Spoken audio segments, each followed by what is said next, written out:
सम्माननीय प्रधानमन्त्रीज्यूलाई वास्तवमा हाम्रो राष्ट्रको सार्वभौमिकता, राष्ट्रिय अखण्डता र स्वतन्त्रता हामी सबैको प्राणभन्दा प्यारो चिज हो। आज नेपालको भूमि हामीले दावा गरिरहेका छौँ, नक्सा जारी भइसकेको छ।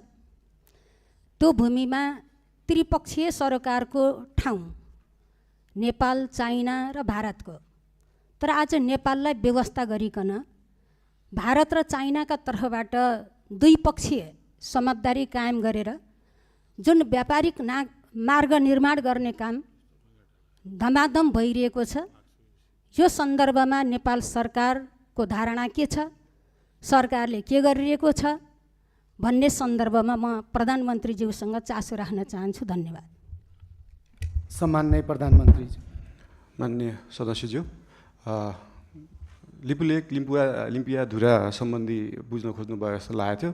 यस सम्बन्धी नेपाल सरकारले अफिसियल रूपमा डिप्लोमेटिक नोट भारत सरकारलाई पठाइसकेको छ र त्यसको जवाब पनि आएको छ। त्यो जवाबमा चाहिँ दुईटै सरकारले आफ्नो इतिहासविदहरू राखेर, आफ्नो सर्वेयरहरू राखेर, आफ्नो भूमि सम्बन्धी जानकारी भएका व्यक्तिहरू राखेर टेबल टक मार्फत यो कुरालाई समाधान गर्ने कुरा भएको छ।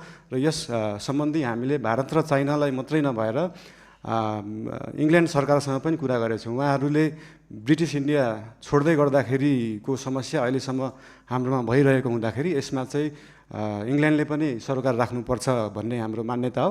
यो सबै कुराहरू टेबल टक डिप्लोमेटिक हिसाबले भएर समाधान हुने जानकारी गराउन चाहन्छु। धन्यवाद।